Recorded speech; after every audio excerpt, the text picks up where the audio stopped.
ini tuh lanjutan ya dari hari Senin kemarin, apa yang udah kita bahas tuh lanjutannya di sini gitu. Nah, dan kita udah kedatangan narasumber-narasumber yang gokil abis gitu. Cuma sebelumnya aku mau cerita dikit nih tentang Blank Space gitu. Jadi Blank Space itu adalah perusahaan yang bergerak di bidang headhunting dan juga edukasi terutama di bidang data gitu.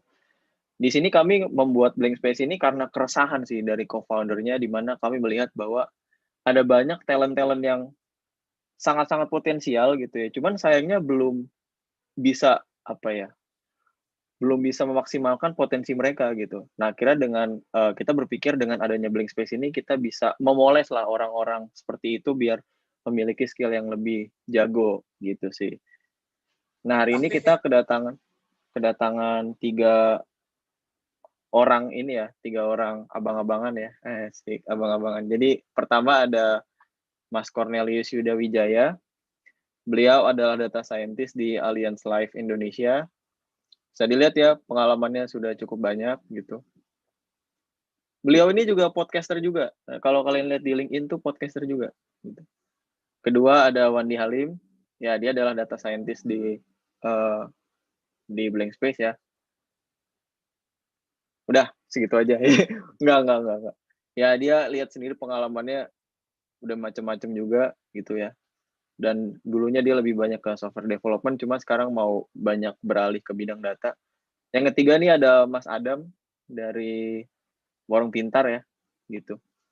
Nah ini beliau juga abang-abangan nih, pengalamannya banyak, 6 tahun lah, gitu.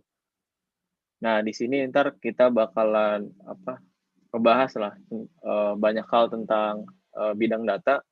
Semoga aja teman-teman bisa belajar lah dari orang-orang ini gitu. Oh ini ada beberapa rules atau peraturan tuh. Mungkin yang penting itu nomor 2 sampai nomor 3 ya. Nomor 2 itu di mute biar speakernya bisa lebih enak ya dalam ngejelasin gitu.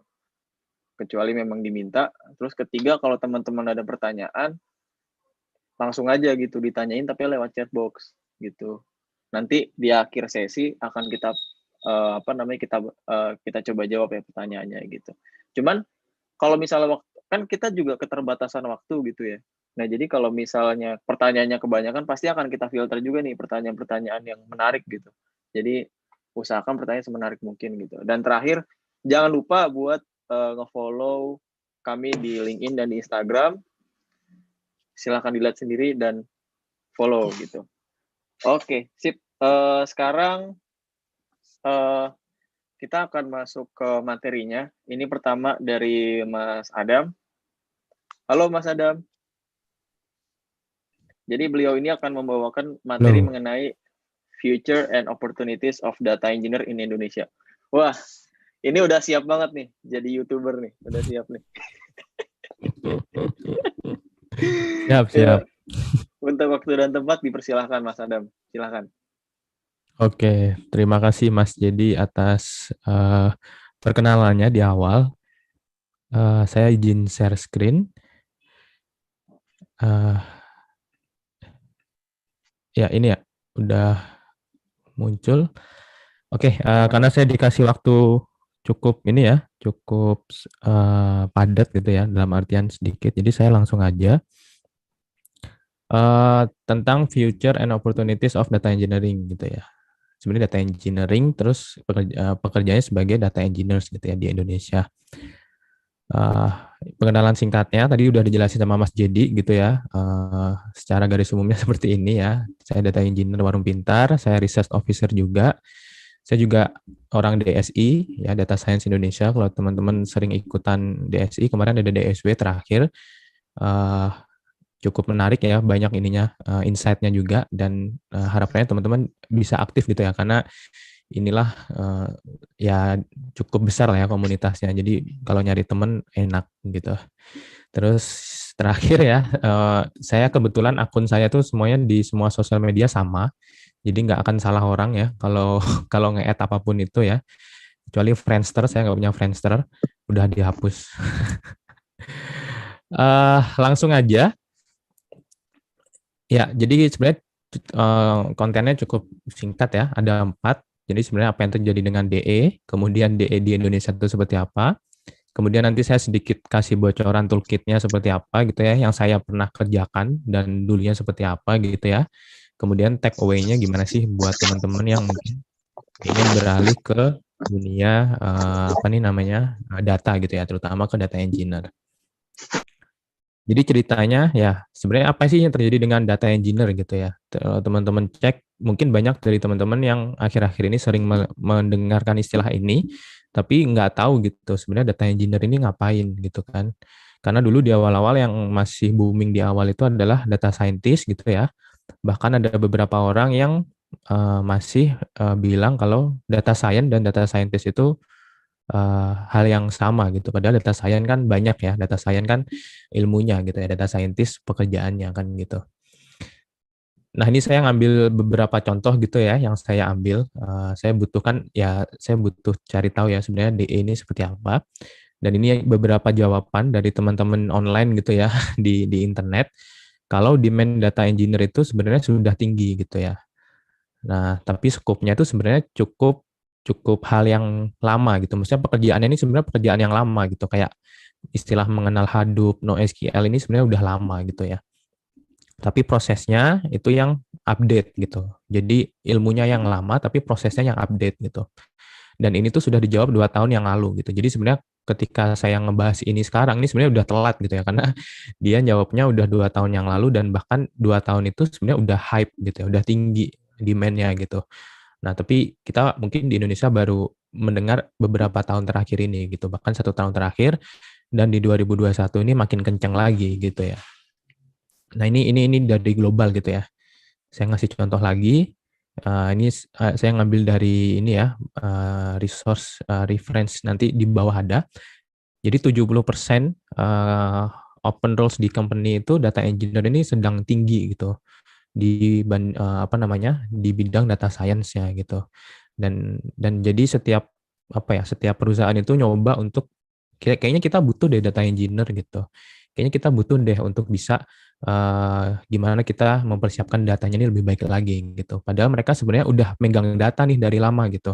Tapi mereka baru ada resource, baru ada waktu gitu ya untuk bisa mengembangkan atau memenuhi kebutuhan si data engineer ini gitu. Jadi 70% lah ya gitu, 70% dari company yang disurvei di sini itu udah mulai membuka pekerjaan lowongan data engineer gitu. Nah, yang menjadi permasalahan atau menjadi pertanyaan tuh kadang kayak gini gitu ya. Jadi bottleneck di setiap pekerjaan itu kan pasti ada gitu ya. Nah, sedangkan bottleneck di bidang data gitu ya, yang kemarin sedang hype gitu ya, banyak itu adalah machine learning dan modeling insight itu masuk ke production gitu. Nah, masuk ke production ini tuh akhirnya pasti ada bottleneck-nya gitu ya. Banyak lah ya gitu.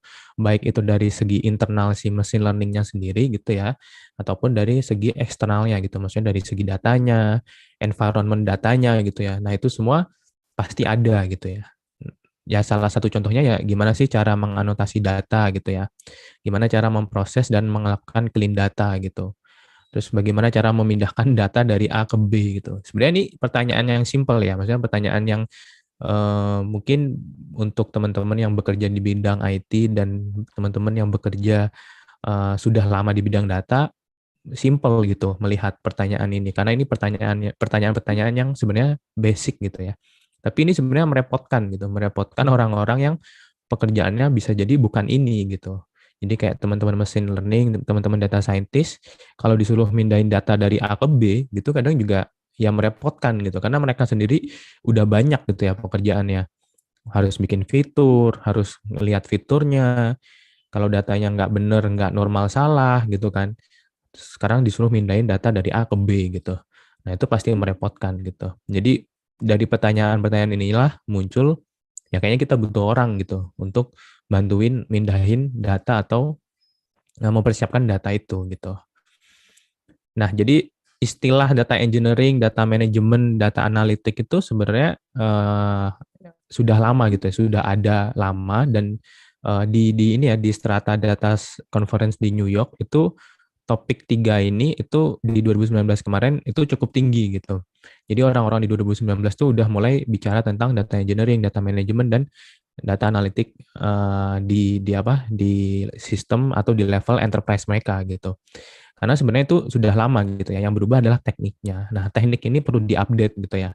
Ya sama lah ya, semua semua di bidang IT itu pasti ada update gitu ya. Dan kita harus mencoba untuk bisa ya catch up gitu ya. Datanya seperti apa sih gitu.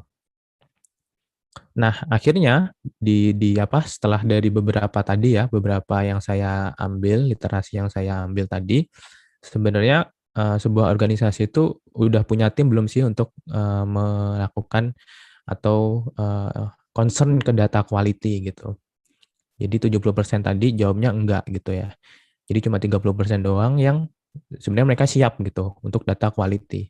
Nah, ini data quality ini sebenarnya ngefeknya ke apa ya? Ke kebutuhan tadi gitu loh. Pertanyaan yang kenapa harus ada clean data, kenapa harus ada preparation data gitu ya, kenapa harus dipindahkan dari data A ke data B gitu ya.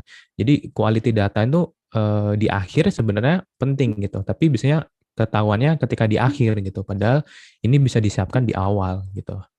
Nah, jadi cukup apa ya, sekarang gitu ya, maksudnya kalau teman-teman belajar sekarang tentang data engineer, nggak telat gitu, karena dunia pun juga sedang belajar gitu loh. Jadi akhirnya demand-nya banyak kan sekarang, karena emang saling saling membutuhkan gitu. Nah, ini saya ngambil sedikit kemarin gitu ya, saya ada sharing-sharing juga dari teman-teman. Jadi ada juga gitu ya, ini data dari White House gitu ya, asking hospital to email them data coronavirus patient gitu. Jadi data itu masih dikirim lewat email gitu loh. Dan hal seperti ini sebenarnya ya yang nggak masalah gitu ya, nggak masalah ketika datanya mungkin masih kecil, masih nggak banyak gitu ya. Tapi akhirnya akan berefek kalau datanya sudah besar, kemudian bahkan resource-nya banyak gitu. Maksudnya kan kita nggak mungkin ya rumah sakit itu jumlahnya cuma 10 atau di bawah 100 gitu, pasti banyak gitu loh. Nah, hal-hal seperti itulah yang perlu dipastikan gitu. Data itu sudah benar nggak sih? Data itu sudah akurat atau belum gitu. Nah, ada gitu orang-orang yang tugasnya memang melakukan quality data tadi gitu ya, salah satunya bisa dipegang oleh data engineer atau bisa juga dipegang oleh tim yang dedicated gitu, data quality team. Nah, di Indonesia kayak gimana gitu ya. Nah, ini saya baru nyari kemarin ya kayaknya. Ya, ini saya nyari bukan karena pengen pindah ya, tapi ya buat ini gitu ya. Jadi saya nyari data engineer gitu ya Indonesia di LinkedIn. Nah, itu ada sekitar 582 gitu ya hasilnya. Ini nggak tahu ya, ini bisa jadi campur kayak bisa software engineer tapi pekerjaannya data gitu ya. Biasanya masuk data engineer juga gitu. Nah, ini ada banyak sebenarnya. Bayangin 500 gitu. Dari seluruh Indonesia, dan pekerjaannya itu sebenarnya bisa dibilang hal yang baru gitu, data engineer. Dengan porsi yang sebanyak ini kan sebenarnya banyak ya peluangnya gitu loh. Tapi mungkin apa ya, demand dan supply-nya nggak imbang gitu. Bisa jadi sama kayak dulu di awal-awal data scientist rame, nanti mungkin bisa diceritakan oleh teman-teman yang lain ya. Ini pengalaman saya dulu ya. Dulu saya juga sebelum jadi data engineer juga pengen jadi data scientist gitu. Saya daftar jadi data scientist kemana-mana gitu ya, di perusahaan mana-mana nggak diterima gitu. Karena memang waktu itu demand-nya banyak ya, tapi supply-nya itu nggak imbang gitu. Supply-nya itu masih belum bisa qualified lah istilahnya gitu. Ya saya menyadari itu sendiri gitu. Maksudnya kalau saya ya belum bisa gitu di level itu karena kebutuhannya juga kadang tinggi. Nah, data engineer di Indonesia kebetulan tuh nggak yang se apa ya, atau bisa dibilang nggak sesulit lah, nggak sesulit data scientist gitu. Karena di data engineer ini kita lebih fokus gimana sih kita bisa prepare data, kita bisa nyiapin data ini sebagus mungkin, senyaman mungkin untuk tim data gitu. Jadi ilmunya tuh nggak cuma paham data gitu, tapi gimana sih kita bisa serve data itu gitu ya, dengan ilmu tentunya dengan ilmu engineering-nya gitu ya, yang bisa emang dipakai gitu. Nah ini yang menjadi menarik adalah dipakai gitu ya.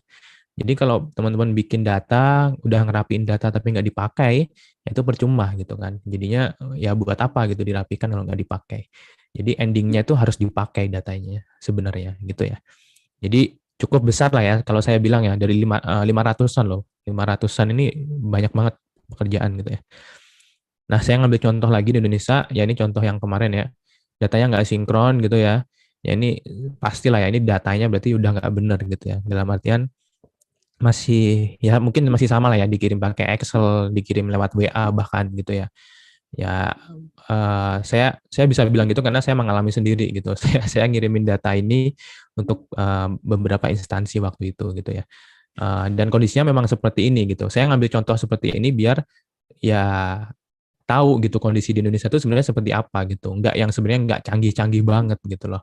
Bahkan kemarin rame ya di Twitter kalau ada beberapa situs yang jumlahnya gitu ya, jumlah COVID ya, ininya itu berupa gambar gitu ya, bukan berupa real data sebuah dashboard gitu. Jadi gambar yang ditempel kemudian itu menunjukkan kalau oh segini loh gitu. Jadi nanti gambarnya diupdate terus gitu. Ya ngupdate gambar kan capek ya gitu. Saya harus ngekspor, harus dimasukin ke tempat edit gitu dan lain-lain gitu ya. Jadi cukup merepotkan lah sebenarnya gitu ya. Nah, akhirnya tadi ya setelah kita lihat kondisinya tadi, ya teman-teman bisa lihat ya kebutuhan datanya engineer itu tinggi, ya persiapan toolkitnya seperti apa sih gitu. Ini sih saya ngasih yang simple ya. Dalam artian ini dulu saya benar-benar belajar ini doang. Jadi saya dulu di awal tuh ya belajar tentang database ya, terutama MySQL sama Postgre gitu ya.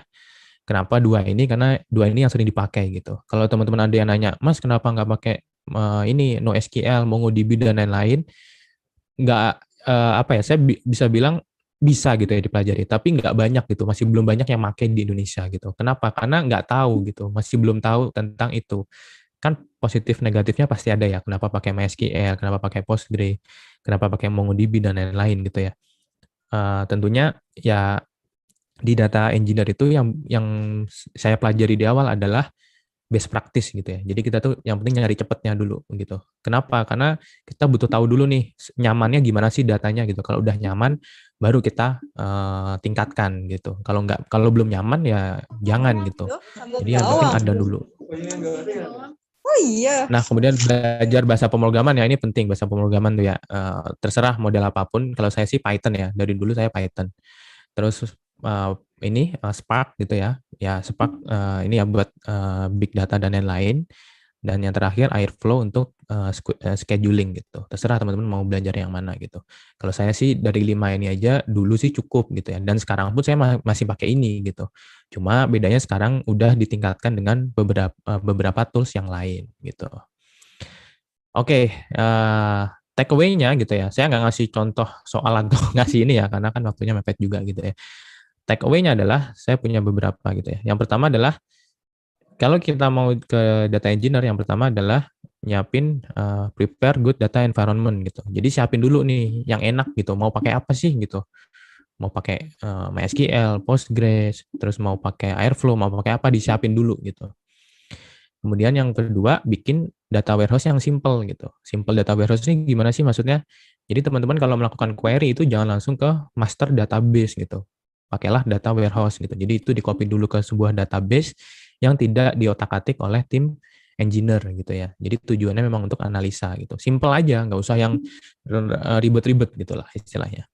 Kemudian keep improving data environment-nya gitu. Kalau udah nyaman gitu ya, udah bagus, data warehouse-nya ada, di-improve gitu. Di-improve nih gimana?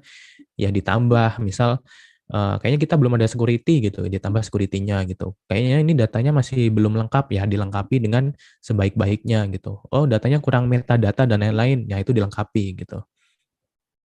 Kemudian kalau bisa pakai cloud ya, pakai cloud ecosystem gitu. Jadi jangan pakai server yang server tanam ya, saya bilangnya server tanam dalam artian servernya fisik gitu ya. Terus kita harus benerin dan lain-lain, nanti bukan jadi data engineer tapi kita jadi server engineer gitu ya, karena ngurusi server itu capek gitu ya. Jadi kalau bisa pakai cloud, boleh pakai apapun itu.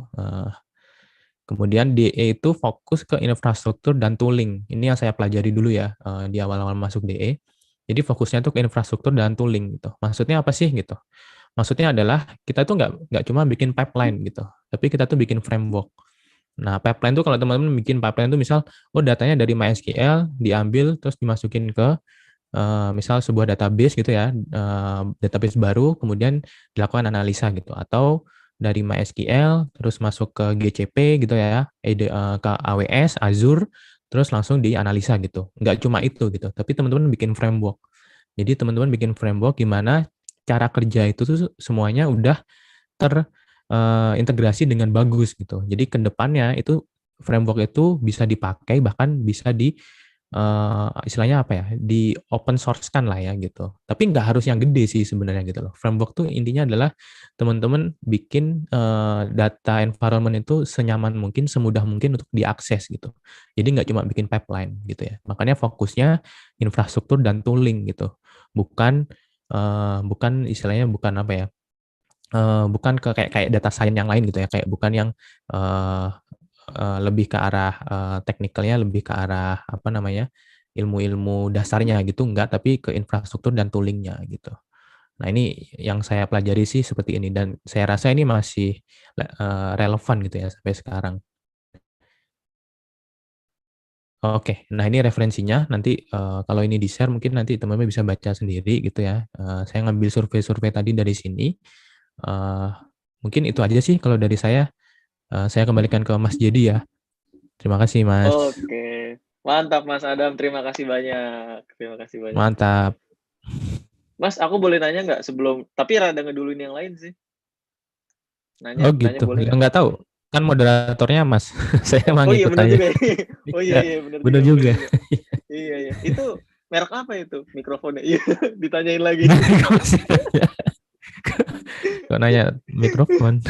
Iya, iya. Tadi kita dapat banyak banget insight ya dari Mas Adam gitu. Dan aku tadi sepakat banget sama statement di mana kalau apa ya, data pre-processing itu sangat-sangat painful sih dilakuin. Dan kalau itu dibebankan ke data scientist, itu kasihan merekanya juga sih, overwhelmed banget sih. Makanya perlu ada data engineer buat ngebantu mereka gitu kan, ngotomasi. Bahkan di kantorku aja, kan aku di Noteflux kan ya, itu kita udah pernah nge-mapping bottleneck itu di mana aja. 80% bottleneck itu di data annotation gitu. Jadi kayak Betul. apa ya? Iya kan, itu data annotation itu parah banget, kelihatannya simple, kelihatannya kayak remeh gitu, tapi padahal itu impact-nya gede banget. Tanpa data yang bagus, data scientist nggak bisa kerja, BI juga nggak bisa kerja kan. Kayak jadi kalau nggak ada data engineer, data scientist bisa ngapain gitu kan? Susah gitu. Jadi berterima kasihlah kepada orang-orang seperti Mas Adam ya, ini ya. Gokil, Iya. makasih banyak Mas Adam. Terima kasih. Nanti Iya. ya nanti di akhir sesi ada nanti Mas Adam akan menjawab pertanyaan teman-teman. Mungkin kita sekarang beralih dulu ya ke Mas Cornelius Yuda Wijaya atau biasa dipanggil Mas Cornel. Halo Mas Cornel. Halo. Halo. Ini Mas Iya, Cornel tadi aku suara lihat di LinkedIn ada podcast. Tapi kok mikrofonnya nggak keren ya kayak Mas ini ya? Kayak Mas Adam. Wah, Ya? Mas, saya mikrofonnya pakai mikrofon kita. Wah.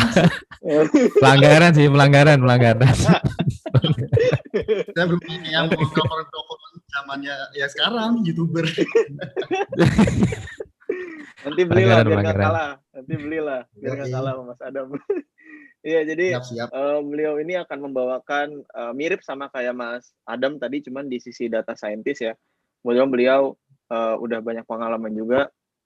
Nah, nanti setelah ini kalau teman-teman ada pertanyaan langsung ditanya aja. Terus, oh iya jangan lupa kita ada YouTube juga. Jadi kalau teman-teman ada yang ketinggalan materinya bisa lihat di YouTube biar bisa dimundurin gitu ya. Gitu. Sip. Untuk waktu dan tempat dipersilakan Mas Cornel, silakan. Oke, terima kasih untuk waktunya Mas Dedi. Sebentar. Saya vlognya saya hide dulu ya. Udah terlihat kan ya? Aman, Mas. Aman. Oke.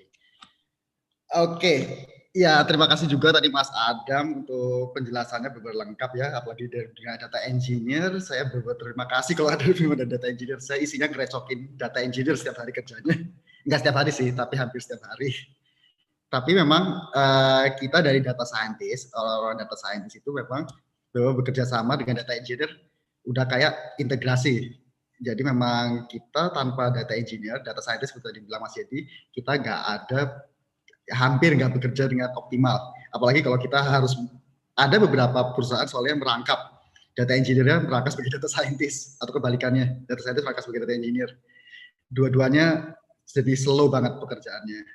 Jadi bersyukurlah kalau misalnya perusahaannya sudah mampu meng-hire data engineer dan data scientist. Itu tanda sesuatu yang bagus.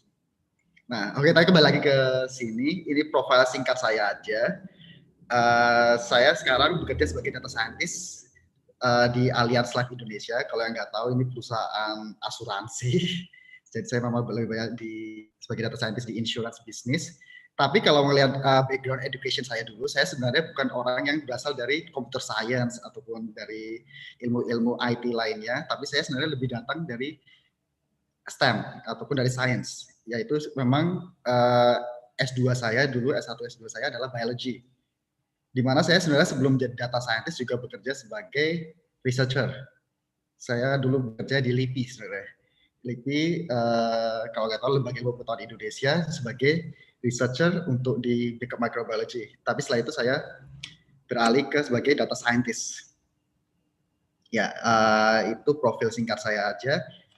Sekarang kita akan lebih banyak membahas bagaimana sekiranya di Indonesia ini perkembangan digitalisasinya, arah digitalisasinya, dan bagaimana perkembangan digitalisasi itu membantu orang-orang yang ingin atau orang-orang yang sedang bekerja di suatu perusahaan ataupun di bisnis apapun untuk terbantu menggunakan ilmu data.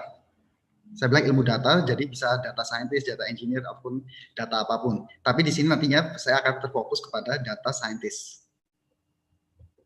Nah, kenapa sekarang semua data sih? Semua data. Kita bicarakan data. Ini semua karena ada slogan memang. Data has a better idea. Data mempunyai ide yang lebih baik. Data tahu lebih baik.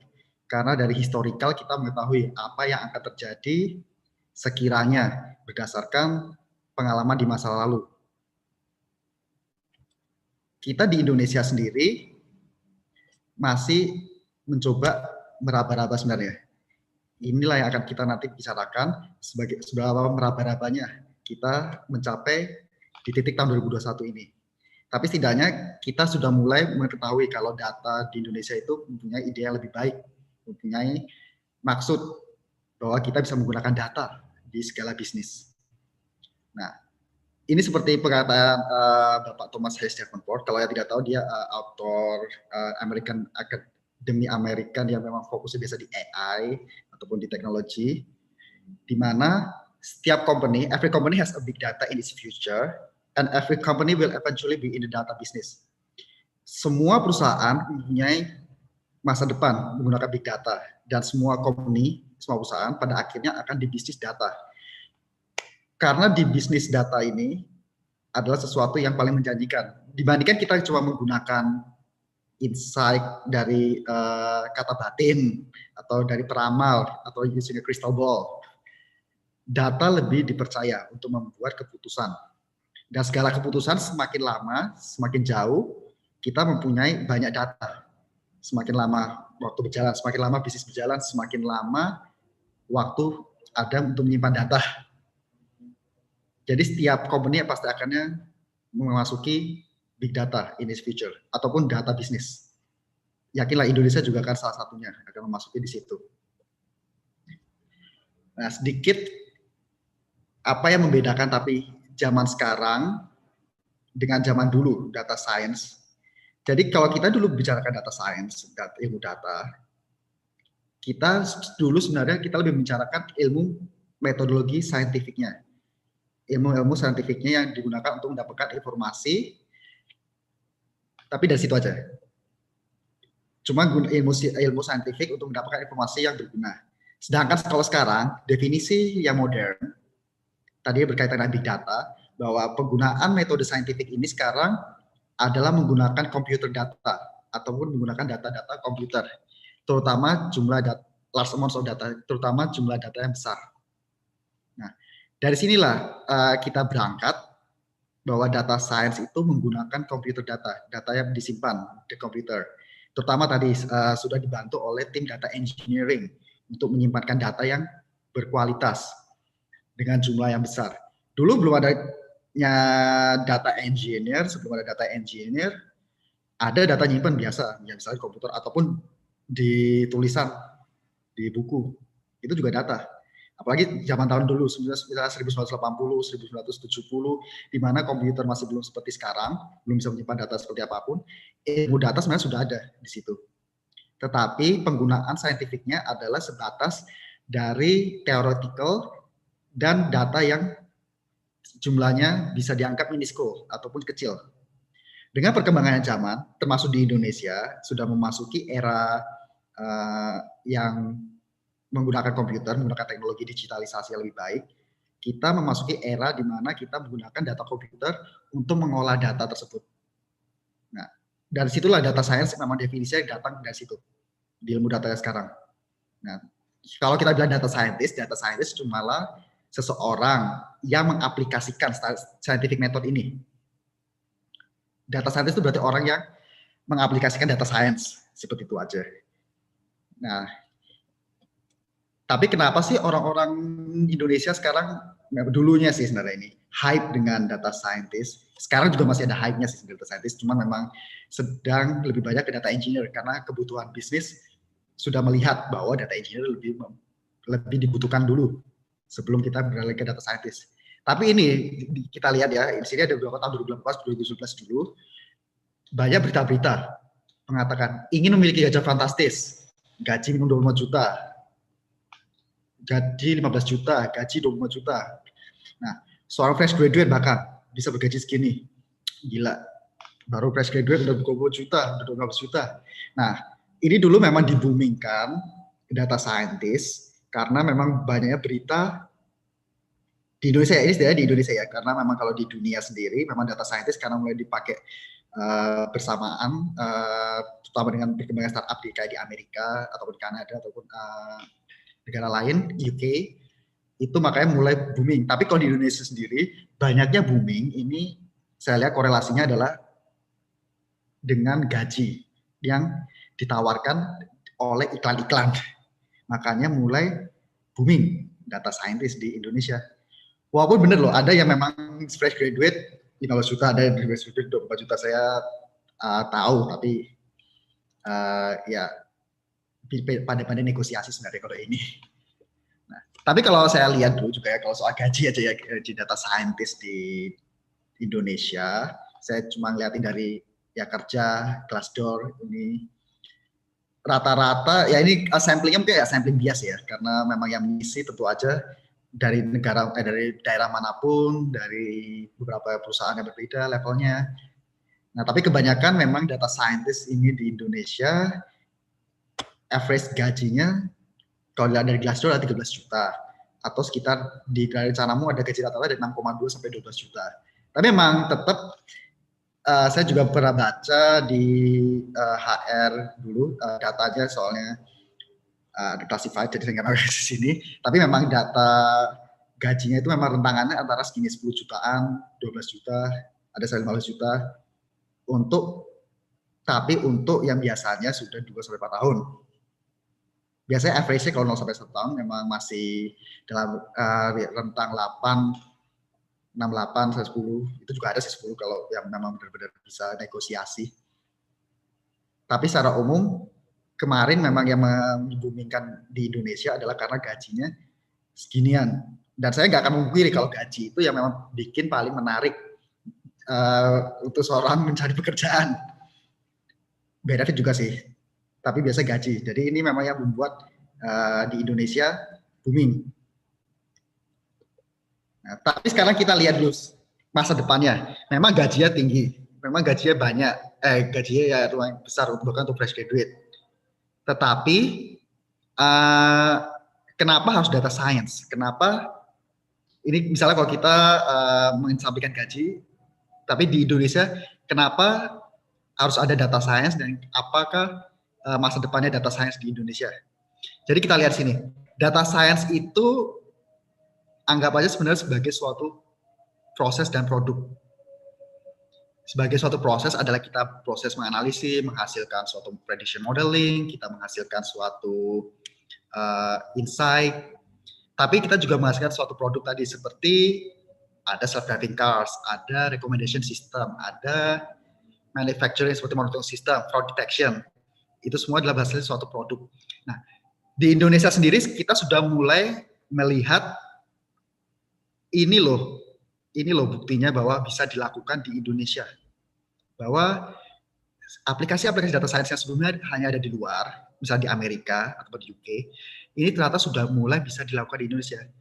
Nah, tapi memang kalau kita cuma melihat secara bisnis yang corporate ataupun secara government, data science application ini memang masih rendah karena adanya konservatif mindset, ya saya anggap ya konservatif mindset kalau mau bahasa bagusnya. Ada ketidakpercayaan dengan aplikasi data science ini.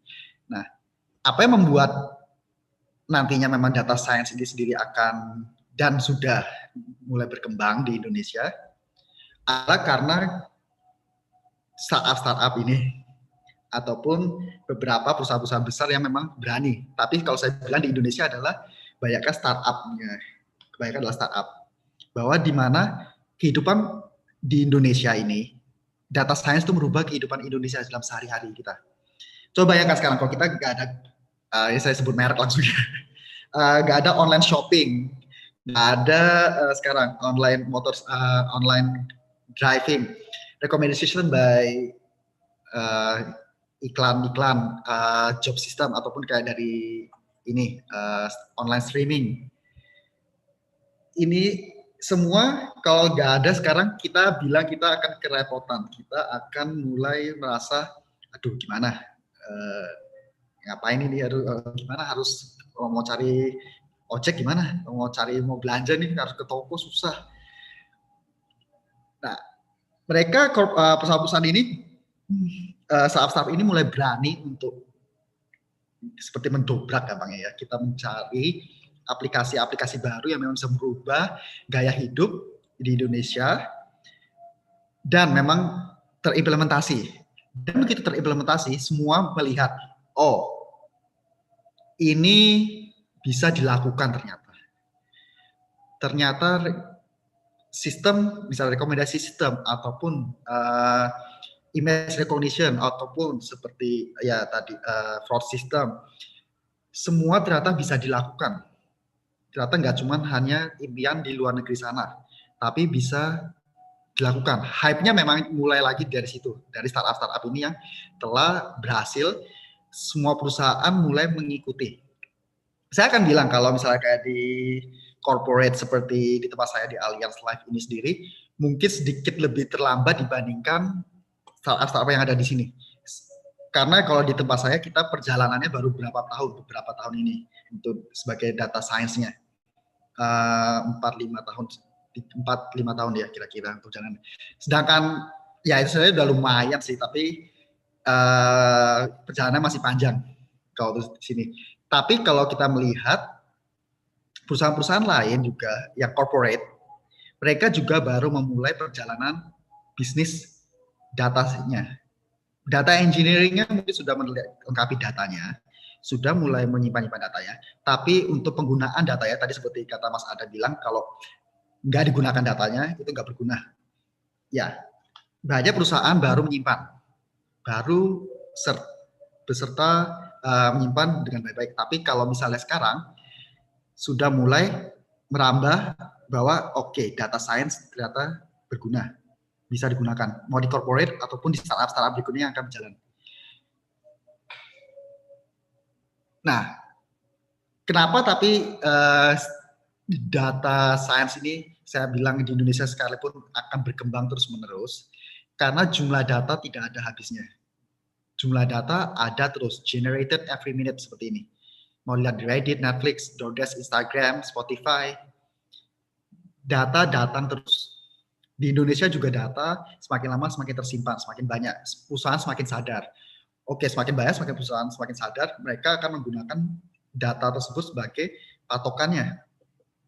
Nah, ini saya ambil dari kumparan.com, di mana tidak heran kalau dilaporkan 98,6% eksekutif itu menunjukkan bahwa perusahaan menginginkan budaya yang berbasis data. Nah, ini tahun 2018 ya, bahwa 96% pengen, sebenarnya sudah sadar bahwa budaya berbasis data. 3 tahun yang lalu sudah sadar kalau ingin budaya dari perusahaan mereka harus berbasis data. Nah, tetapi hanya 32,4% yang melaporkan keberhasilannya. Ini karena memang tadi seperti kayak kata Mas Adam, kalau misalnya datanya belum kualitatif, belum berkualitas, belum menyimpang dengan baik, ya tentu aja ataupun data scientist timnya belum lengkap, data analis timnya belum lengkap, data timnya belum lengkap, belum bisa terjadi untuk kita mengaplikasikan dengan baik kebudayaannya, keberhasilannya. Nah, makanya sekarang tapi kita di tahun 2021 ini sudah mulai belajar lebih baik bahwa perusahaan seperti apa sih harus untuk berbasis data, apa yang diperlukan sih, data engineering timnya, data scientist timnya, kualitatif datanya, ataupun setiap departemen bertanggung jawab atas datanya. Inilah yang dibutuhkan untuk kita Indonesia mengarah ke society 5.0, di mana kita mulai menggunakan AI ataupun mesin untuk melakukan pekerjaan kita. Oke, saya agak sedikit lebih cepat ya karena mungkin udah waktunya. Ya, kalau kita lihat juga di sini, Indonesia, ini dari kata data, Indonesia ini daya saing digitalnya semakin lama semakin meningkat. Nah, semakin kayak daya saing digital ini juga akan membuat semakin banyak job opportunity. Dan job opportunity di digital ini termasuk data scientist. Kita data engineering sekarang akan banyak, tapi termasuk sekarang ada data scientist. Nah, sekarang jumlah startup di Indonesia yang tercatat di startup.ranking.com ini berarti termasuk yang sudah mulai besar, ada 2.225 yang tercatat. Dan di tahun 2024, Pak Jokowi menargetkan kita mempunyai 3.500 startup yang tercatat di sini. Jadi semakin lama juga akan semakin berkembang. Dengan banyaknya startup, tadi kan saya sudah bilang kalau startup di ini yang biasanya berani mendobrak. Memang juga banyak yang kewalahan karena produknya terlalu bermuluk-muluk, tapi juga banyak yang berhasil mengaplikasikan data science ini. Dan dengan berhasilnya mengaplikasikan data science, oke, ini berhasil, produk ini ada, akan berkembang terus, dan opportunity job-nya akan semakin banyak. Saya yakin deh, kalau di masa depan, di Indonesia sendiri, dengan banyaknya startup dan banyaknya perusahaan yang sudah sadar akan digital, jumlah opportunity pekerjaan untuk data scientist, apalagi data engineer ya, akan sangat banyak. Walaupun tadi seperti dibilang, supply and demand terkadang nggak mencukupi. Supply-nya, demand-nya mungkin akan banyak, lebih banyak, tapi mungkin supply-nya juga akan mengejar juga karena semakin sadar.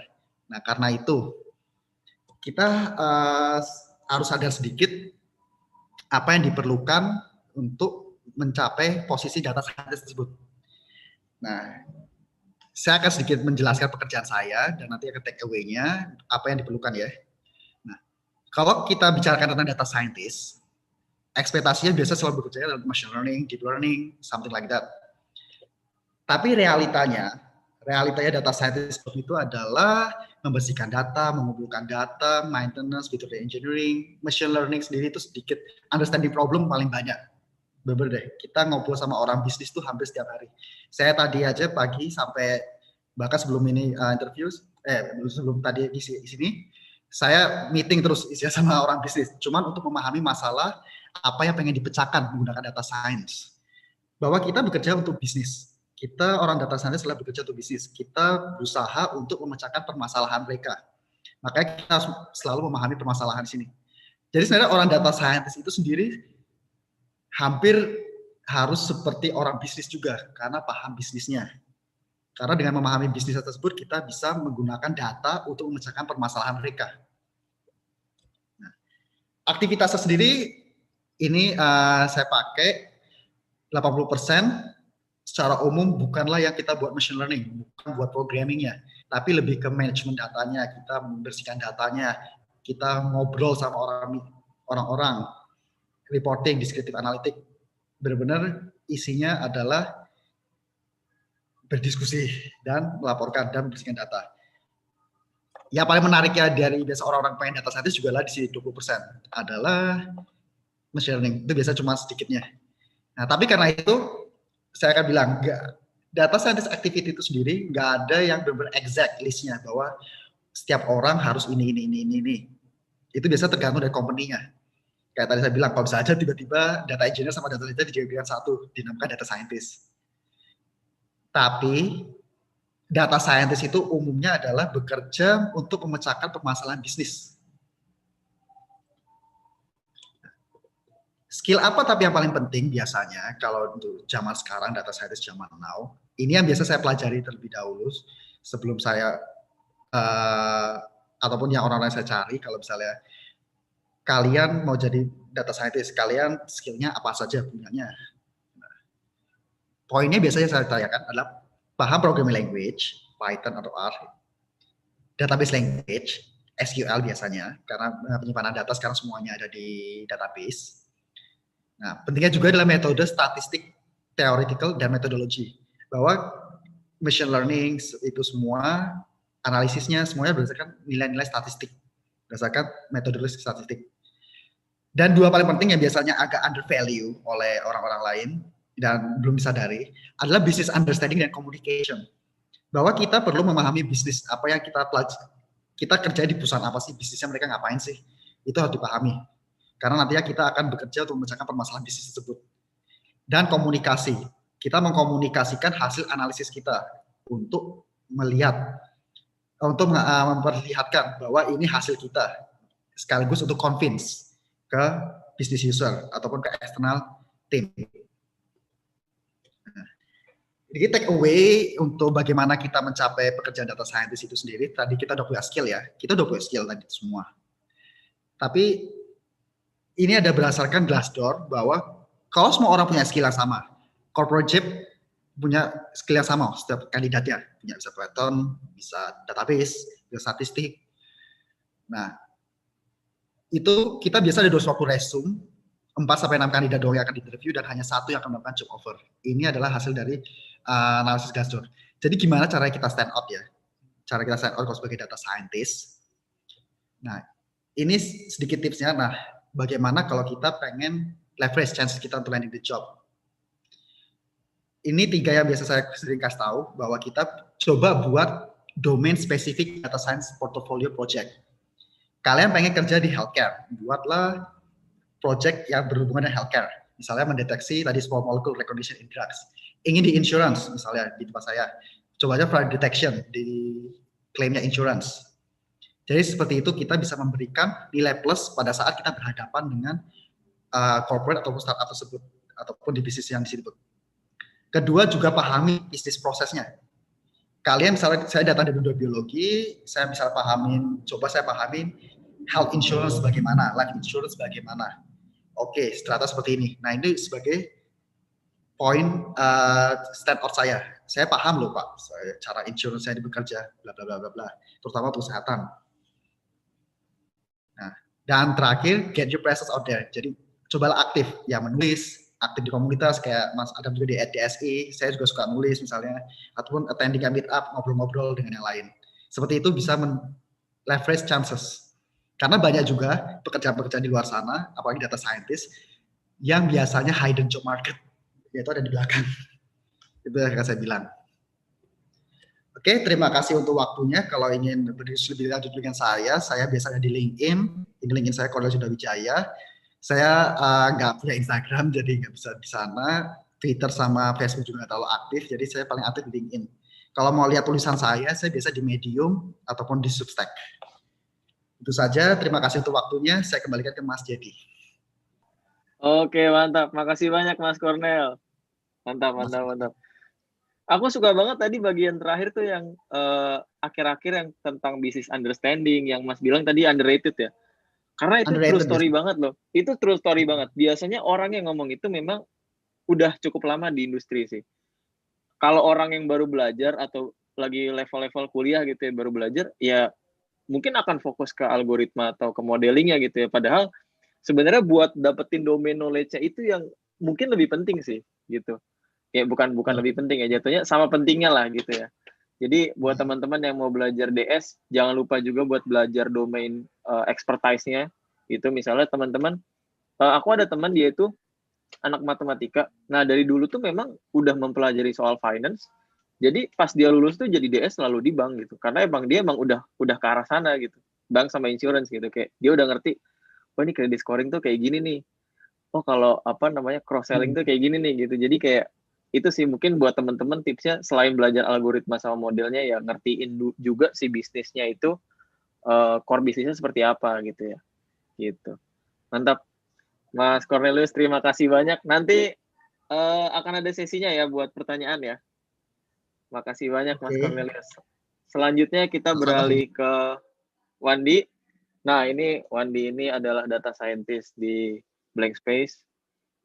Ya, saya walaupun sering berantem sama dia, cuman nggak apa-apa lah nih, apa ya. Saya harus Apaan objektif berantem? juga. Nggak ada. Bentar ini live. Nah, Live gua udah kita kelihatan kan? temen lah. Muka lu belum ada, Wan. Muka lu mana nih? Oh iya. Iya nih. Gitu. Nah, ini Wandi nih abang-abangan juga nih. Nah, di sini kita bakalan ngelihat secara actual gitu ya. Kayak tadi kan udah ngelihat ada yang bilang supply and demand gitu. Nah, kita udah ngelakuin scraping dan udah ada datanya juga. Mungkin Wandi bisa menjelaskan gitu ya. Untuk waktu dan tempat dipersilakan Wandi. Oke, sebentar. Oke, hai semua, nama saya Wandi dan hari ini gue bakal ngebawain soal keadaan job di Indonesia yang berkaitan dengan data science itu sekarang kayak gimana sih. Jadi yang gue bawa ini sebenarnya lumayan faktual karena ini berdasarkan data yang bakal aku ambil dari LinkedIn. Jadi ya kita bisa bilang ini hal yang sangat objektif.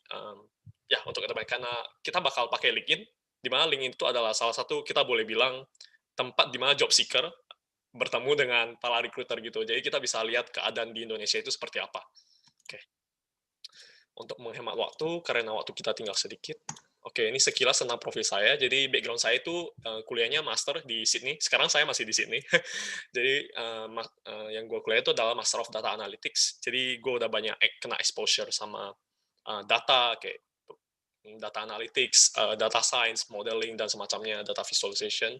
Dan dulu background itu bachelornya di Bina Nusantara University, itu di Jakarta. Dan kebetulan di sana juga database system, jadi dari awal udah banyak interaksi dengan data.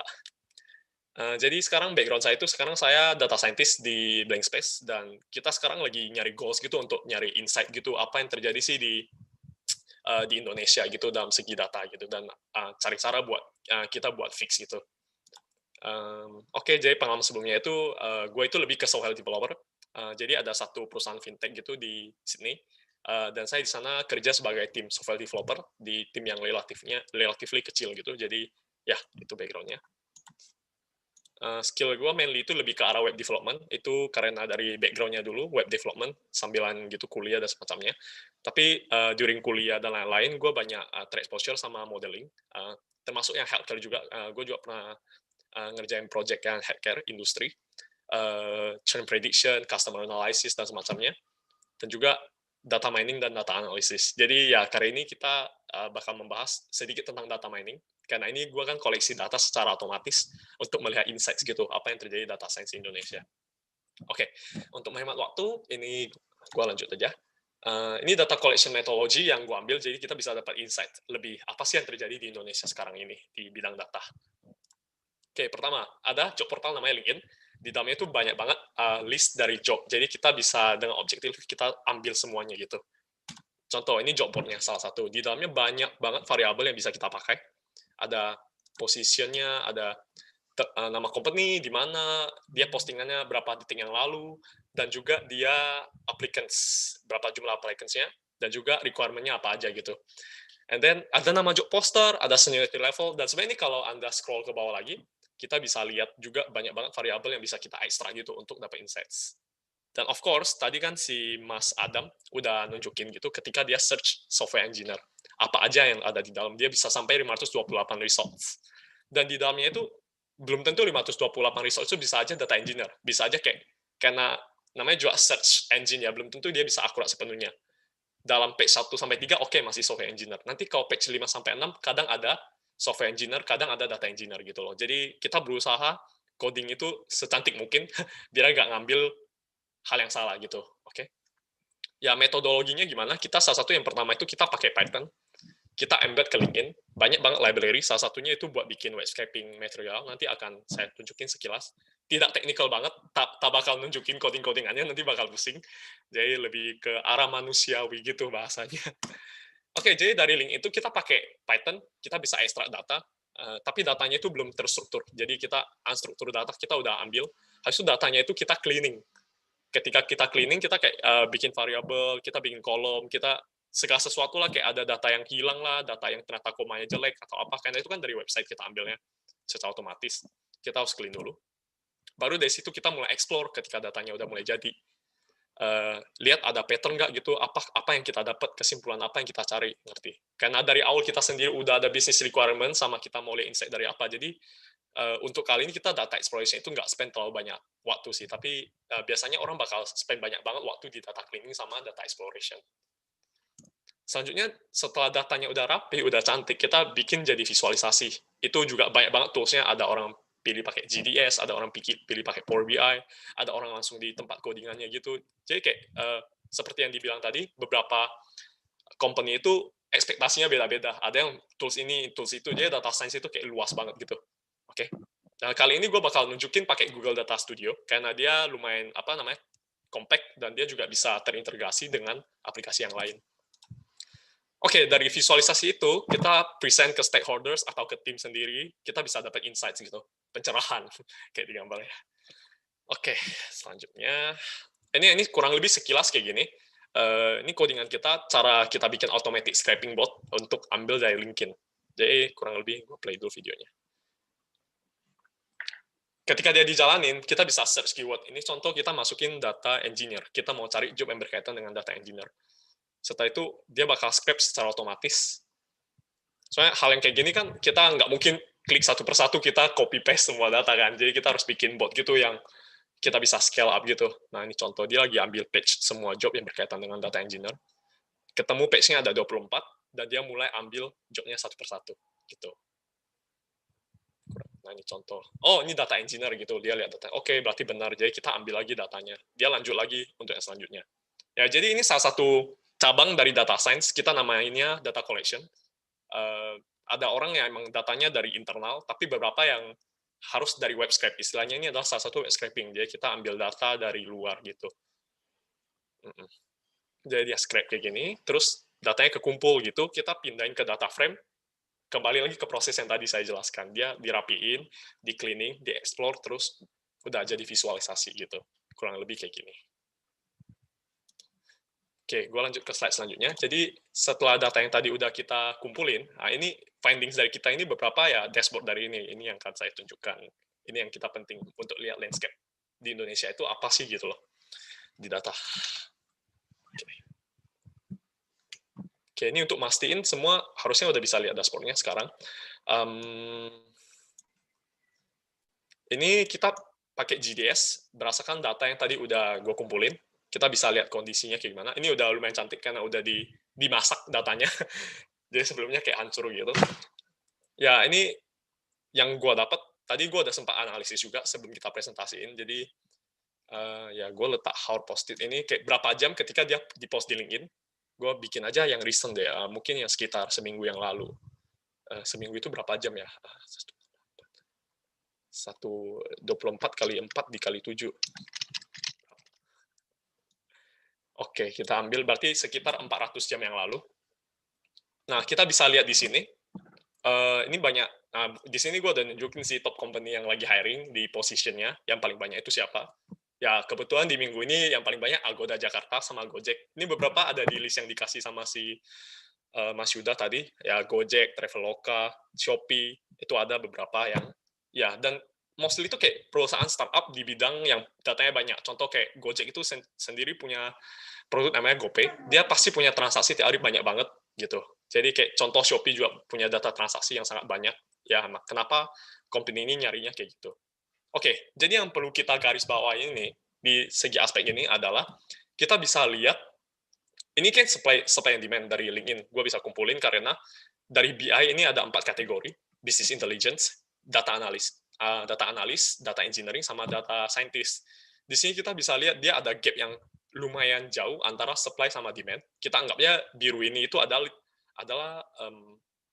jumlah orang yang apply, yang pengen apply rata-ratanya, sedangkan supply-nya itu cuma 18.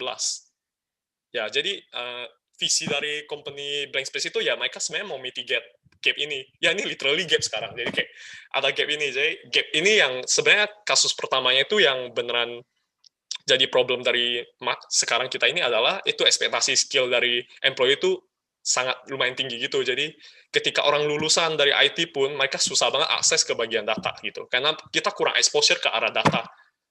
Sebagai contoh kayak sekarang saya kan di sini. Ini sekarang semua orang udah mulai beralih ke data gitu loh. Kayak data udah mulai masuk ke kurikulum dan lain-lain meskipun lu kuliah IT, lu bisa pilih majoring di data science gitu dan semacamnya. Tapi kalau di Indo itu kurang problemnya di situ gitu loh. Jadi ya dari blankspace.io itu sadar bahwa ya kayak data ini kita bisa lihat DE sendiri aja itu gapnya jauh banget gitu untuk supply and demand. Ini kalau misal gue buka deh, jadi seniority levelnya jadi entry level aja. Jadi kita bisa lihat aja detect pendatang baru itu problemnya di mana. Jadi kayak ya lebih ada gambarannya lebih bagus gitu. Ini rada lama limitasi. Ya ini kita bisa lihat. Ini untuk yang entry level ya. Jadi gapnya itu lumayan tinggi. Kalian bisa lihat di bagian DS sama DE. Hampir 2 kali lipatnya untuk seminggu ini. Oke, gue lanjut aja. Ya itu untuk seniority level. Kita juga bisa lihat sekarang yang dominan kalau kita lihat di market, anggap aja data, dan mereka itu banyak banget nyari yang entry level. Itu yang gue sadar juga. Ini kalau misalnya gue buka semua, kita bisa lihat warna biru itu adalah warna entry level. Itu adalah mayoritas yang dicari. Kita bisa lihat yang paling kiri ini.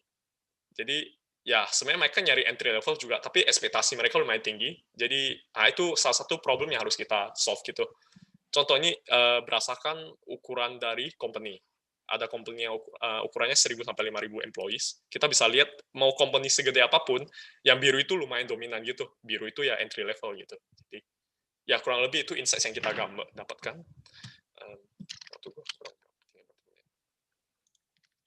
Oke, mungkin findings sementara itu dulu. Kalau misalnya ada request tambahan ya kita bisa in the future kita bisa improve lagi gitu, apa yang mau kita insight gitu. Soalnya datanya kan banyak, kita tinggal milih aja cara kita approach gitu, apa sih requirement yang mau kita ambil gitu dari data tersebut. Oke, lanjut future improvement buat hal yang tadi. Kita bisa coba di job portal yang lain. Habis itu kita kumpulin, kita bikin datanya lebih konsisten. Jadi lebih banyak sumber data yang kita bikin, makin pinter gitu dashboard kita. Oke, and then search criteria, kalau tadi kan cuma berdasarkan nama job, mungkin sekarang gue bisa tambah parameter lain, kayak cari berdasarkan skill base, geographical base, kayak di Jakarta, kayak Bandung, kayak Surabaya, atau dimanapun gitu. Lanjut, improve data processing. Ya, tadi data udah ada, mungkin gue bisa improve lagi gitu, ke arah datanya mau diapain gitu. Ya, selanjutnya. Dan juga automation, kayak bikin pipeline, kayak kita mulai auto scaling, dan juga kita pakai schedule deployment kayak yang disebut sama si Yuda tadi juga, Yuda atau Adam ya, yang kita pakai Airflow, yaitu salah satu schedule deployment gitu. Jadi kita bisa update setiap saat live ke Google Data Studio-nya. Gitu. Mungkin sekilas untuk itu, tapi ya sebelum kita tutup, kita bakal jelasin dikit soal visi blank space yang berkaitan dengan gap yang tadi. Oke, jadi udah dijelaskan sama si Mas Jadi tadi soal blank space itu apa sih, ya kurang lebih ya mereka mau memperjuangkan dan menyelamatkan data science di Indonesia ke arah yang benar gitu, untuk menyediakan space dan platform buat mereka yang mau terjun ke arah data engineering, data science dan semacamnya. Oke, ya ini salah satu program dari mereka, programnya namanya Academy, untuk menyiapin data profesional gitu. Kayak ini bukan cuma bootcamp doang, ini kayak practical program di mana kayak mereka mau desain buat orang, kayak misalnya kalian habis kelar kuliah atau apa, kalian belum punya portofolio di bidang data science, mereka bakal nyedain platform ini, segalanya ada, nanti akan dijelaskan di slide selanjutnya. Jadi kalian bakal di-mentor gitu sama industri ekspor, itu salah satunya sih, salah satu faktor. Untuk build, intinya kalian bakal di-build portofolio kalian biar kalian jadi industri ready gitu di bidang data. Ya kurang lebih gambarnya itu kayak gini. Jadi kita lihat kayak mungkin ada potential talents gitu yang bisa punya data. Terus kita seleksinya itu dari HackerRank atau apa, kayak basic Python, basic SQL gitu. Gak expect yang terlalu dalam banget. Setelah itu kalau kalian udah lulus dari selection, kalian bisa mulai bikin portfolio dan juga dikasih environment gratis. Dikasih mentor juga dan assessor juga buat kalau misalnya ada ujian kecil atau apa gitu, kalian bakal di-assess. Sama ada mentornya juga. Habis itu kalian udah industry ready gitu. Itu secara singkatnya kayak gitu. Apa yang lu dapat ini aja. Jadi kalian dapat weekly mentorship sama industry expert. Jadi kita ada tim data science itu dari industri-industri yang sudah ada di Indo yang lumayan expert. Terus kalian bisa konseling karir, kalian mau nanya apa aja gitu. Terus kalian juga dapat environment di Google Cloud, dikasih learning path guidance juga, semacam kurikulum untuk data science, and then ya kalian dapat akses juga buat material kalian belajar, dan juga portofolio yang pasti, karena itu yang paling penting sekarang. Soalnya di tim data science itu bukan cuma sekadar degree dan lain-lain, kalian harus punya portofolio yang kuat, project dan lain-lain itu sangat penting gitu. Jadi ya ini flow-nya. Kalian bakal ikut yang pertama itu yang selection, itu yang paling kiri, kita bilang HackerRank. Kita pakainya HackerRank, banyak banget orang pakai HackerRank. Ya di situ paling tesnya SQL dan lain-lain gitu. Terus kalian setelah lulus itu kalian boleh register gitu di academy form. Habis itu kalian bakal placement test, itu bisa dapat scholarship atau enggak. Jadi kalau scholarship itu bakal dibayarin sama Blank Space sendiri. Terus final result itu bakal di academy, dan kalian mulai start itu pada tanggal 12 April ya 12 April sana. Oke.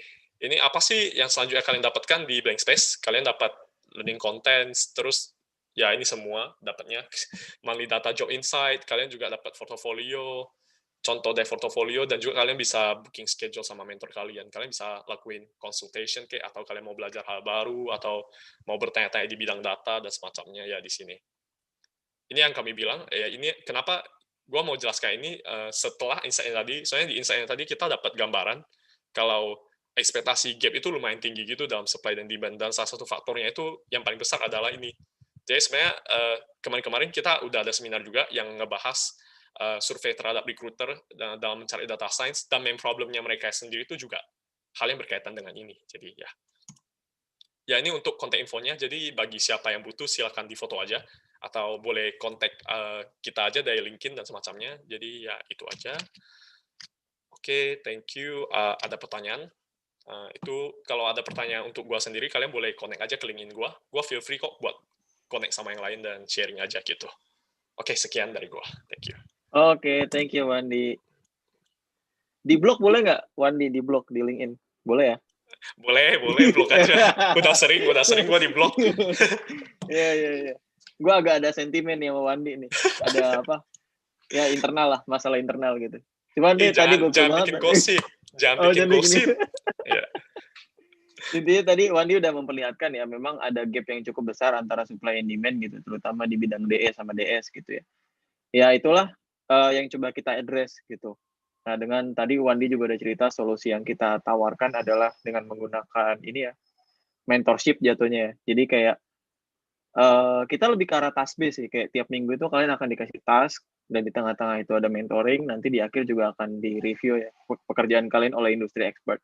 Buat yang belum datang, kemarin itu salah satu mentornya ada ini nih, Mas Adam nih, salah satu mentornya nih. 2 lagi itu ada, satu lagi dari Tokped, satu lagi itu dari Traveloka, namanya Carl, gitu.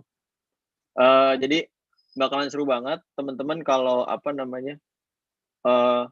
ada pertanyaan atau apa, silahkan aja langsung ditanyain. Kita ada grup Telegram juga, silahkan masuk gitu. Terus nanti nanti teman-teman yang udah join webinar ini bakalan dapat email sih dari tim internal kami untuk melihat mau nanya-nanya ke kalian aja gitu sih. Sip. Kita masuk ke sesi Q&A ya kalau gitu ya. Tadi ada satu pertanyaan tuh buat Mas Cornel, udah ada satu pertanyaan tuh. Terus mana kita lihat pertanyaannya? Mana pertanyaannya nih? Sorry ya, ini kok agak aneh ya. Ya ampun. Oh iya nih, pertanyaan buat Mas Cornel. Apa saja yang perlu disiapkan untuk menjadi data scientist? Apalagi dengan background yang kurang nyambung. Apakah saya perlu sertifikasi dari GAN ke everyone? Oke, silakan Mas Cornel. Halo. Ya, terima kasih untuk pertanyaannya. Ya, seperti saya memang juga bukan orang yang awalnya dari karena kutip data scientist ya, yang ya Mas Fendi kan udah lebih dari data analitik master. Tapi kalau saya memang dari biology. Tapi sebenarnya sama aja sih kalau saya bilang. Kalau sertifikasi ya ikut di Blank Space, nanti mungkin ada untuk selanjutnya. Dari saya proposi itu juga sertifikasi itu sangat membantu ya, apalagi karena ada mentoring dan selanjutnya. Kalau dari saya sendiri, saya sebelumnya sama seperti yang lain. Saya juga belajar terlebih dahulu skill-skill yang dibutuhkan. Seperti tadi saya bilang, programmingnya, database-nya, dan saya tapi juga tadi saya berikan, saya mempelajari bisnisnya, dan saya belajar komunikasi lebih baik. Jadi saya mengetahui bagaimana cara berkomunikasikan data saya dengan bisnisnya lebih baik. Jadi sebenarnya skill-skill itu aja yang dibutuhkan. Cuman memang kita butuh tadi portfolio yang industri ready lah gampangnya ya, yang memang cukup untuk dilirik oleh HR. Jadi memang portfolio juga salah satu yang membantu. Mantap, makasih banyak Mas Cornel. Kalau boleh tahu Mas, dulu Mas Cornel belajar berapa lama DS? Dari awal pertama kali belajar sampai dapat pekerjaan sebagai DS itu berapa lama?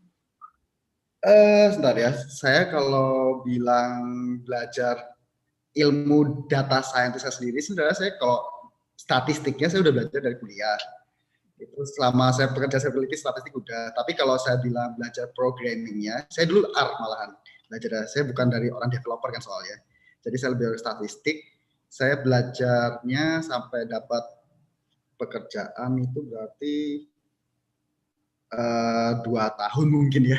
Soalnya saya di tengah-tengahnya itu juga masih peneliti soalnya. Menarik. Sebelum titelnya saya data scientist, saya dulu peneliti soalnya. Tapi di tengah-tengah itu juga saya belajar programming lebih lanjut. Jadi dulu saya R, tapi sekarang saya lebih pakai Python. Oke, mantap Mas Cornel. Makasih jawabannya Mas. Aku juga mau jawab deh. Aku walaupun moderator jawab boleh lah ya. Jadi kebetulan aku juga dulu pertama kali kerja aku juga jadi data scientist. Padahal aku dari background juga bukan sebagai dari computer science. Aku dulu lebih ke arah geophysics, lebih ke arah ini petroleum engineering dulu.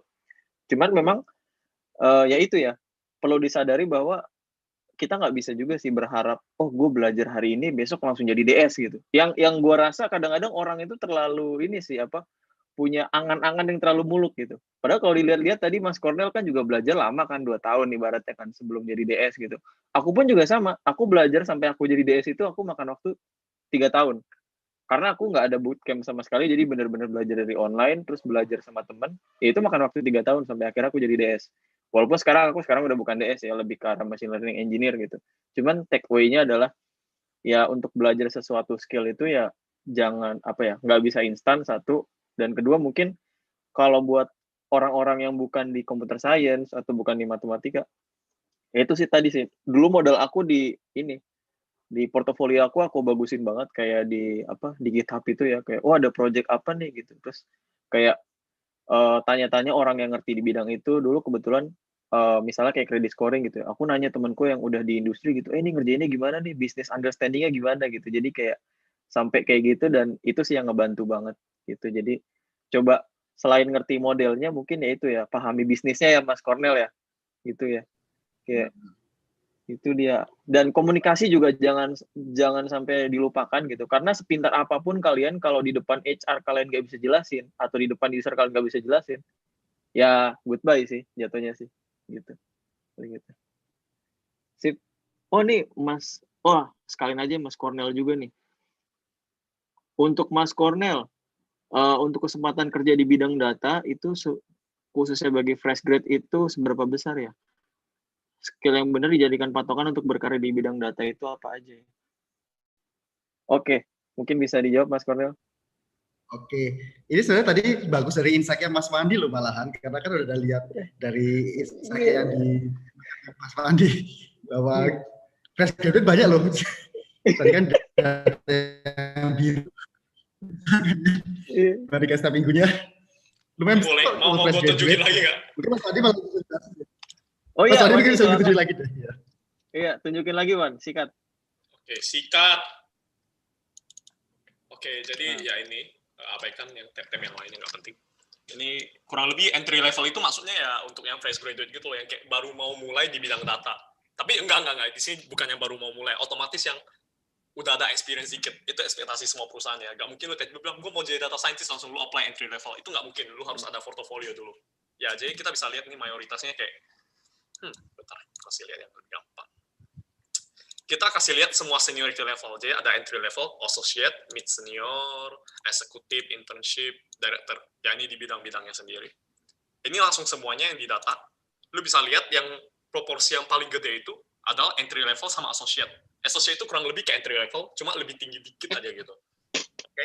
Jadi kita bisa lihat proporsinya, anggap kita gabungin aja, udah hampir 70% dari ekspektasi job data. Jadi itulah kenapa pentingnya di hal ini, di entry level dan associate. Jadi ya ekspektasi fresh graduate itu lumayan tinggi gitu. Mungkin itu aja. Ini data faktual ya. Coba itu mungkin bisa ditambahin lagi Wan yang supply and demand gap-nya itu ya. Coba di bagian DS kan ya. Coba yang tadi. Itu ini kan untuk dilihat tuh. DS ya? Oke, gue coba ganti lihat ke yang DS dulu ya. Ya. DS ya. Ini udah DS sih. Udah, kita lihat yang itu aja coba. Mungkin bisa dijelasin. Aduh, gue belum pasang filternya, mau gue pasang sekarang. Oh, jangan, nggak usah. Oke, gitu lah. Teman-teman. Nanti gini, teman-teman kalau join Blank Space, itu nanti kita akan memberikan ini kok. Di dalam website-nya udah ada monthly job insight gitu. Jadi, join aja ya. Asik, jadi jualan lagi kan. Ini kita kasih preview-nya lah, gratisan lah. Tapi nanti kalau mau lihat setiap hari gitu kan, itu bisa kelihatan. Itu cuman menariknya gini ya, kalau DST ini kan buat entry level ya. Coba Wan kita buat entry sama associate. Entry aja deh coba, entry level. Kita coba lihat buat DS ya. Keren kan? Otomatis kan sekarang semua daripada kalian buka linkin satu persatu. Nah, ya kan, promosi lagi ya kan. Nah, ini untuk yang entry level gitu. Coba lihat DS ya. Kalau DS itu coba dilihat total job listingnya cuma 19. Yang apply ada berapa? Yang apply itu rata-rata 51 gitu. Itu untuk durasi yang lama banget ya, 4 sampai 3 durasi yang lama. Jadi numpuk semua applicants-nya. Betul. Kelihatan kan bahwa memang ada gap yang cukup jauh gitu. Dan kemungkinan kalau memang seperti itu kondisinya, bahkan untuk entry level pun kamu nggak bisa entry level, kamu harus udah punya portofolio yang cukup gitu. Ya kan? Dengan gap yang segitu jauh ya. Kayak kamu cuman ada 19 perusahaan yang ngebuka gitu. Yang daftar 52. Ya pasti mereka nyari yang paling experience dong. Ya kan? Nah, itulah pentingnya portofolio. Betul sekali gitu. Dan salah satu yang menarik dari Wandi juga itu portofolionya mantep sih gitu. Jadi ntar bisa nanya-nanya juga ke Wandi kalau di Blank Space. Iya nggak sih? Jadi, semoga. Ini portofolio data analis loh malahan. Ini loh yang lagi ditunjukin Mas Wandi ini. Portofolio data analis. Lebih karena dia, ini Wandi ini emang ini Pak, jatuhnya apa? Full stack dia. DE, DS, sama DA. Kalau saya orang HR, saya akan lihat, menarik ini. Mantap. Thank you Mas Wandi sama Mas Cornel. Itu ya. Terus, ya buat Mas Adam nih, ada pertanyaan dari Hafidah nih. Mas Adam masih ada kan ya? Nggak ada Mas. Jangan. Jangan dong, ini mentor terbaik ini harus ada lah. Nih, tadi Hafidah ada pertanyaan nih Mas, tentang data secure. Gimana tuh Mas? Sorry. Putus-putus ya kayaknya. Oh iya, sorry, aku putus-putus nih. Matiin cam nggak apa-apa Mas, biar aku aman. yang putus aku. Aku matiin ya. Gimana teh? Ya. Itu tadi Hafidah ada pertanyaan Mas tentang data secure gitu, data security. Itu skopnya DE juga bukan sih, atau ini security ini yang ngerjain software engineer atau siapa gitu? Oh iya. Pertanyaannya bagus. Jadi sebenarnya data itu kan ownernya adalah yang pertama software engineer ya. Maksudnya yang bikin data itu ada, karena ada data, ada produk kan gitu ceritanya. Bisa aja gitu ada produk tapi nggak ada data, bisa aja produknya cuma tampilan aja gitu ya tanpa ada data yang masuk. Tapi itu jarang sekali gitu ya. Jadi ada produk pasti ada data gitu. Nah, data security ini sebenarnya di awal pasti udah dihandle oleh teman-teman software engineer gitu ya. Ya, contoh gampangnya adalah ketika data itu masuk, pasti datanya udah di-hashing dong gitu. Misal nggak mungkin nyimpen password, misal saya nyimpen password gitu, Adam ganteng gitu. Ya ditulisnya Adam ganteng di DB kan nggak mungkin gitu. Disimpannya pasti udah ke-hashing kan gitu. Nah, itu yang preventif pertama lah di awal. Nah, tapi untuk data engineer itu lebih ke arah, kalau teman-teman tahu di ini ya, regulasi data di Europe itu mereka mengenal istilah SPI dan PII gitu ya. Saya lupa singkatannya apa. Karena ini ya umum gitu ya. Jadi di istilah GDPR ya, GDPR di Europe itu mereka mengenal istilah personally identifiable information sama sensitive personal information. Nah, dua hal ini tuh bisa dihandle oleh data engineer gitu. Salah satu contohnya gimana gitu? Contohnya yang sensitive personal information atau SPI ya. Kalau teman-teman ngelihat data KTP misal ada di data warehouse, kira-kira itu mungkin nggak ditampilin di dashboard gitu misal, oh KTP yang depannya 35 tuh ada 3.000 orang loh gitu. Nah kan nggak mungkin gitu kan. Nah itu data sensitif. Nah yang bisa handle itu adalah teman-teman data engineer. Nah jadi istilahnya data engineer itu memang menghandle masalah itu gitu. Jadi istilahnya apa ya? Ya data engineer itu benar-benar megang semuanya lah gitu. Dan itu harus diketahui gitu. Jadi nggak mungkin itu disebarkan dan nggak mungkin itu juga boleh diakses oleh sembarangan orang gitu. Makanya kadang kalau ada bocor data gitu ya, yang dicari adalah software engineer dan data engineer ya. Jadi jadi sering dikejar-kejar gitu kadang kalau datanya kemana-mana. Nah, mungkin itu aja sih dari saya. Semoga menjawab ya tadi. Wah, makasih banyak Mas Adam. Mantap jawabannya. Mantap. Terus pertanyaan selanjutnya nih. Dari Mas Doni. Bagaimana cara belajar business understanding? Gimana cara ngelatihnya tuh, Mas? Tapi sebenarnya gini ya, yang aku tangkap sih sebenarnya ya, di company manapun tuh bagusnya kalian ngerti bisnisnya tahu mau di bagian manapun gitu. Karena dari konteks itu kalian bisa bekerja lebih optimal lagi sih gitu. Karena kayak aku nih, aku di machine learning aku di MLOps ya. Ya itu harus ngerti bisnis juga gitu. Karena tanpa aku ngerti bisnis konteksnya, aku nggak bisa ngebikin tools yang impactful buat anak-anak gitu. Jatuhnya gitu sih. Tapi ini mungkin teman-teman yang lain bisa jawab dari domainnya ya. Cuman pertanyaan akan sama. Jadi mungkin dari Mas ini dulu ya. Mas Cornel dulu nih. Dari sisi DS gimana Mas? Oke. Gimana cara kita ya business understanding? Mungkin kalau ini dalam konteksnya fresh graduate ya mungkin kita akan pasti mikirnya oke, belajar bisnis itu gimana sih? Ke kantor itu gimana sih? Nah, kalau kalian misalnya satu jurusan sih mungkin nggak susah ya kalau misalnya kalian misalnya orang biologi ke kesehatan ya itu salah satu bentuk business understanding. Tapi kalau misalnya kalian memang dari fresh graduate yang sesuatu yang berbeda, kalian bisa belajar sendiri dulu. Kalian bisa research what kind of a business that the company have. Bisnisnya ngapain sih di company tersebut? Research itu nggak susah kok kalau cuma tuh research. Karena kan yang penting adalah overall-nya untuk kalian nunjukin kalau kalian paham bisnisnya. Bahwa ini bisnisnya. Dan itu lalu bisa ditunjukkan di dalam portofolio kalian. Karena memang kalau pada saat saya pernah interview juga, saya liatin ini agak ketahuan memang mana yang paham bisnisnya, mana yang enggak. Bahwa ini taktikal tahu, tapi kayak butuh lebih dalam dari bisnisnya deh, karena ini nggak akan memecahkan permasalahan kita. Tapi ada yang oke, ini benar paham, tapi dua-duanya fresh graduate itu jadi memang ditanamkannya adalah dia research. Ada yang memang salah satunya yang dipahami ini adalah karena dia research lebih jauh, dia research sendiri lebih dulu dibandingkan mungkin kepikirannya memang karena harus ada pengalaman kerja ya, tapi nggak harus begitu. Bahwa bisa understanding bisa kalian dari research. Mungkin memang bagus sih kalau ada pengalaman pekerjaan atau internship. Tapi ya saya bisa bilang kalian bisa research sendiri terlebih dahulu untuk business understanding dan coba diaplikasikan di portfolio kalian. Kayak gitu. Mantap, makasih Mas Cornel atas jawabannya. Itu ya, jadi teman-teman bisa googling dulu mungkin ya tentang si bisnisnya itu seperti apa gitu ya. Pasti ada banyak informasi juga kok dari Google gitu.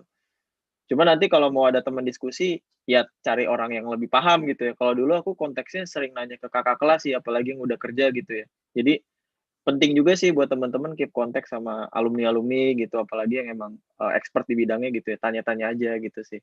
Gitu sih. Oh mungkin dari Mas Adam juga nih. Kalau dari DE perlu nggak Mas ngerti business understanding? Menurut aku sih perlu sih. Tapi gimana dari Mas Adam? Ya, business understanding ini sebenarnya boleh dibilang nggak perlu ya pertama. Nggak perlunya kenapa? Karena biasanya tergantung DE-nya. Kalau DE-nya itu centralized di untuk serve satu company, itu biasanya nggak perlu gitu. Tapi ketika ada kebutuhan data dari squad atau tim mana, kita harus tahu. Jadi sebenarnya secara nggak langsung kita mau nggak mau harus belajar. Maksudnya belajar ini cukup tahu ya, bukan yang oh ternyata tadi misal di Mas Cornell gitu ya. Misal saya timnya Mas Cornell data engineer gitu. Oh ternyata asuransi cara kerjanya gini ya gitu. Saya nggak perlu tahu itu cara kerjanya gimana, yang penting datanya itu saya tahu ini dari mana, untuk siapa, terus diapain gitu. Beda lagi kalau data engineer-nya itu decentralized, tapi dibagi ke tim-tim kecil gitu. Nah itu mau nggak mau harus tahu gitu, karena kalau nggak tahu ya nggak kerja gitu. Karena nggak ada data yang diolah sih, lebih ke arah sana sih sebenarnya. Gitu sih, semoga menjawab. Oke, makasih banyak Mas Adam. Iya, jadi tergantung tadi konteksnya ya, di bagian mana DE-nya itu bekerja juga ya. Dan konteksnya seberapa deep ya, orang ngerti business understanding itu ya jatuhnya ya, gitu. Ada yang on the surface aja gitu, atau ada yang lebih dalam, atau bahkan nggak perlu gitu ya. Gitu. Oke, mungkin ada pertanyaan lagi kah? Coba aku cek. Cukup kalau, oh oke. Sip. Sepertinya dari terakhir dari Wandi deh, mungkin punya pendapat juga tentang ini, Wan. Kalau lo kan ini apa full stack ya, gimana tuh? Menurut gua sih penting banget gitu. Jadi ketika lu dikasih task pun yang berkaitan dengan company, kalau emang lu pure cuma taat sama task itu, lu kayak sebenarnya lu rada buta gitu, lu jangan cuma satu garis lurus gitu, anggapan jalannya kecil gitu, lu nggak tahu lu mau kemana. Tapi dengan lu ngerti bisnisnya mau ngapain, arah bisnisnya mau kemana, lu bisa explore hal ekstra. Misalnya kalian di jalan ternyata ketemu koin lagi, ketemu ini, sesuatu hal baru yang bisa kalian improve. Itu ekstra kalau kalian ngerti bisnis kalian mau ngapain. Tapi kalau kalian nggak ngerti bisnis, kalian dikasih task, ya udah, lu sampai di ujung jalan, misi lu tercapai. Tapi kalau lu tahu business understanding, analoginya itu adalah, lu ketemu banyak barang gitu loh yang bisa lu bawa ke goalsnya, di mana nanti bisa lu pakai buat ke jalan selanjutnya. Ya gitu, menurut gua analoginya. Ya. Oke, thank you Wandi. Thank you. Iya, jadi balik lagi ya. Tapi jadi mungkin tergantung ini ya, seberapa deep juga business understanding-nya ya. Kayaknya kalau emang detail banget kayak revenue segala macam, kayak kita nggak perlu tahu juga kadang-kadang. Cuman mungkin jatuhnya secara high level kita ngerti nih si company ini mau jualan apa, jualannya ke siapa. Dan ngerti konteks itu kayaknya emang lebih enak sih dalam dalam berkomunikasi dengan yang lain, dalam bekerja gitu ya. Gitu. Itu kalau at least di pengalaman aku ya gitu. Kayak aku juga nggak tahu sih kayak kantor aku nih dapat revenue berapa dari klien A, klien B gitu. Cuman at least aku tahu oh ini kita bakalan jualan ke mereka loh. Kalau jualan ke mereka kayaknya mereka bakalan butuh ini deh gitu. Jadi konteks itu kadang-kadang penting juga sih. Gitu. Oke, sip. Mungkin itu aja dari teman-teman. Tolong diisi ya feedback-nya ya. Terus apa namanya? Kita on cam semua yuk, kita mau ada foto-foto bersama nih. Gitu.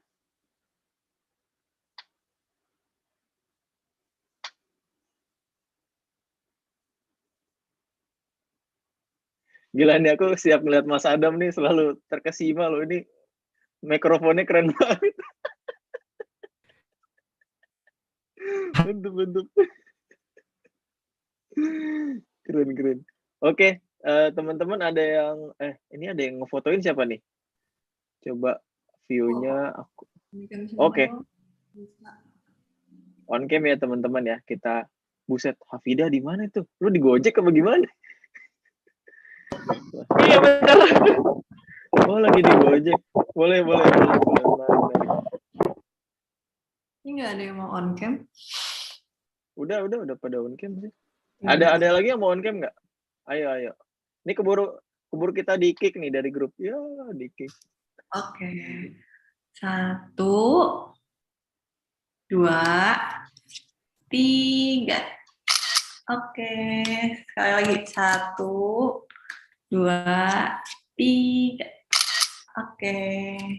Oke, sip. Makasih banyak teman-teman. Semoga webinar kali ini bisa membawa manfaat ya bagi teman-teman gitu. Terus kalau teman-teman masih ada pertanyaan tadi ya mungkin kalau mau tanya personal langsung di LinkedIn bisa ya ke Mas Cornell atau ke Mas Adam gitu ya, atau ke Wandi bisa juga. Atau kalau terkait dengan blank space bisa langsung tanya aja di grup Telegram. Udah dikasih tahu juga ya, bit.ly/academy_telegram gitu. Jangan lupa juga isi feedback form. Paling itu aja sih teman-teman. Sampai bertemu lagi di kesempatan selanjutnya. Terima kasih.